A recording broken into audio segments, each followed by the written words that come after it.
Salut à tous les passionnés de foot. Imaginez la scène. Le mercato touche à sa fin, les nerfs sont à vif, et soudain, boum. Tottenham surgit de nulle part pour tenter de voler Xavi Simons sous le nez de Chelsea. Oui, vous avez bien entendu, les Spurs, en mode desperado, veulent hijacker le deal des Blues pour cette pépite néerlandaise de 22 ans.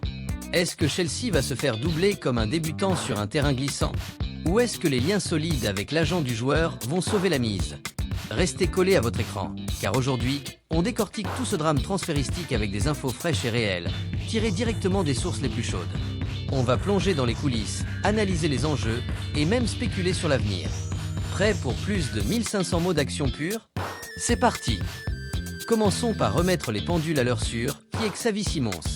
Ce gamin de 22 ans, né aux Pays-Bas mais formé à la Masia du Barça, est un vrai caméléon sur le terrain.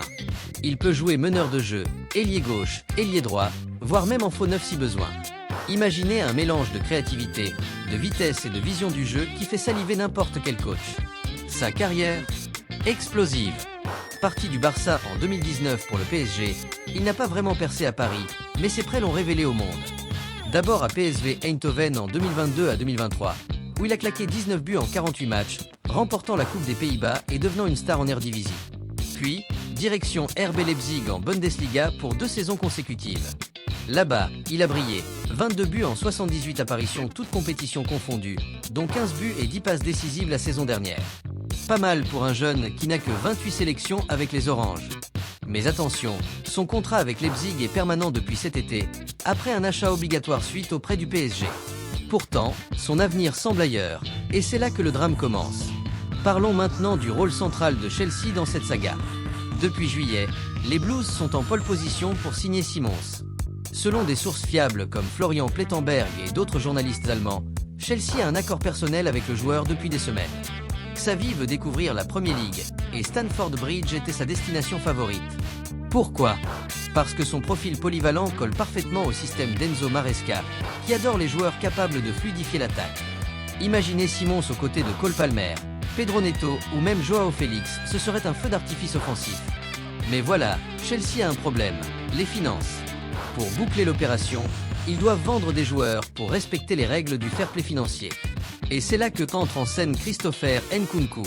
Ah, Nkunku, le français, arrivé à Chelsea en 2023 pour 60 millions d'euros en provenance de Leipzig justement, n'a pas vraiment convaincu à cause de blessures récurrentes. Cette saison, il a à peine joué, et les Blues veulent s'en débarrasser pour faire de la place. Et bingo, selon Fabrizio Romano, le deal avec l'AC Milan est here we go. Un accord verbal en principe entre les clubs, avec des documents en préparation. Le montant, autour de 35 millions d'euros fixes plus ADONS, mais David Ornstein précise que c'est 42 millions au total, incluant une clause de revente pour Chelsea, probablement 20 à 25% sur une future vente. Nkunku a déjà l'accord pour un contrat de 5 ans avec Milan, et il a même eu la permission de voyager pour finaliser. Le host de la vidéo que j'ai analysée, Younes de Younes Talk Football, salue l'AC Milan pour leur fiabilité dans les deals, il va même jusqu'à dire qu'il pourrait s'acheter un maillot rossonero pour les remercier. Pourquoi ce transfert est crucial? Parce qu'il libère des fonds et une place dans l'effectif pour Simons. Sans cette vente, Chelsea ne pouvait pas avancer. Et devinez quoi? Une fois Nkunku parti, les Blues prévoient de finaliser Simons, potentiellement en incluant un jeune comme Thierry George dans les négociations avec Leipzig. Mais attendez, ce n'est pas si simple. Tottenham entre dans la danse comme un voleur dans la nuit. Les Spurs, sous la houlette de Thomas Frank, oui, l'ancien coach de Brentford, maintenant à Tottenham dans cette timeline 2025, sont en mode panique. Pourquoi? Leur mercato est un fiasco. Ils ont raté Eberechi Eze, parti à Arsenal au dernier moment après un deal qui semblait bouclé. Morgan Gibbs-White, échec.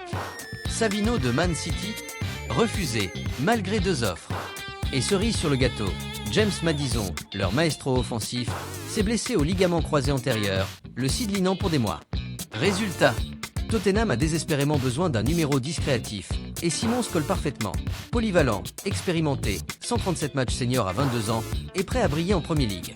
Selon les rapports, Tottenham a contacté Leipzig récemment pour explorer un transfert. Et là, explosion. Simons a reçu la permission de Leipzig pour manquer l'entraînement et voler à Londres pour finaliser son avenir. Des sources comme Philippe Henriksen et Yvon GAB confirment qu'il est déjà dans la capitale anglaise, avec des talks en cours avec les 2 clubs londoniens. Matt Lowe de The Telegraph dit que Tottenham est intéressé mais prudent, traumatisé par les échecs passés. Florian Plettenberg va plus loin. Les Spurs préparent un hijack, et même une offre officielle proche des 70 millions d'euros demandés par Leipzig. Mais attention, conflit d'infos, Fabrizio Romano et d'autres sources anglaises démentent une offre formelle pour l'instant. Younes spécula que Leipzig pourrait fabriquer un bidding war pour faire monter les enchères. Le prix, environ 70 millions d'euros all-in, soit autour de 60 millions de livres. Tottenham doit être ambitieux financièrement, surtout que Leipzig veut ses fonds pour cibler Harvey Elliott de Liverpool ou d'autres recrues. Et le joueur dans tout ça, Xavi Simons a exprimé à plusieurs reprises son désir de jouer en Premier League. Pour accélérer, il a changé d'agent, Ali Barra, un maestro des deals avec les clubs anglais. Barra a de solides liens avec Chelsea, il a géré les transferts de Kai Havertz et Nicolas Jackson là-bas. Ça sent bon pour les Blues. Le host Younes insiste. Cette relation agent-club rend Simons patient, confiant que Chelsea bouclera l'affaire. Mais Tottenham pousse, ils veulent une recrue offensive majeure avant lundi, la deadline du mercato. Simons exigerait un salaire parmi les plus hauts chez les Spurs, autour de 200 K livres par semaine, doublant son actuel 100K. Analysons les enjeux pour chaque club. Pour Chelsea, signer Simons serait un signal fort. Après un début de saison mitigé, ajouter un talent comme lui boosterait l'attaque. Mais ils doivent d'abord finaliser Garnacho de Man United, un deal à 80% fait, selon certaines rumeurs, pour environ moins cher que Simons. Si Chelsea vend aussi Nicolas Jackson, intéressé par Newcastle si Isaac part, ils auront les fonds. Risque, si Tottenham frappe fort, Simons pourrait être tenté par plus de temps de jeu chez les Spurs, où la concurrence est moindre qu'à Chelsea avec Palmer et compagnie. Pour Tottenham, c'est du qui tout double. Thomas Frank a commencé fort, 2 victoires en PL, 5 buts marqués, 2 clean sheets contre Burnley et Man City. Mais sans renfort, le projet pourrait stagner. Simons remplacerait Madison et même son sur l'aile. Un coup majeur pour Challenger en PL et en Champions League, ils y sont cette saison. Mais les Spurs risquent un nouveau flop. Après Eze et Gibbs-White, un échec sur Simons serait humiliant. Du côté de RB Leipzig, ils sont fermes, 70 millions ou rien. Ils veulent vendre vite pour recruter, comme Harvey Elliott. Simons n'a pas entraîné aujourd'hui, et il pourrait manquer le match contre Edenheim samedi. Un signe clair que son départ est imminent. Et les timelines, tout se joue ce week-end. Chelsea finalise Nkunku aujourd'hui, puis Garnacho, et enfin Simons potentiellement sur le fil, deadline dès lundi. Tottenham, eux, n'enverront d'offres que s'ils sont sûrs de signer, pour éviter l'humiliation. Younes prédit que ça ira jusqu'au bout, conseillant à Simons de se détendre à Londres. En bonus, parlons impact global. Si Simons va à Tottenham, c'est un coup dur pour Chelsea, qui perdrait un target prioritaire. Inversement, si Chelsea l'emporte, Tottenham pourrait se rabattre sur d'autres comme Lucas Paquetá ou Atalanta S. Lookman.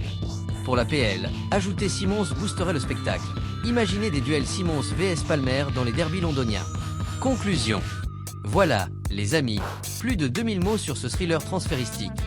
Chelsea reste favori grâce à l'accord personnel et l'agent Barra, mais Tottenham peut créer la surprise avec une offre agressive. Qui l'emportera?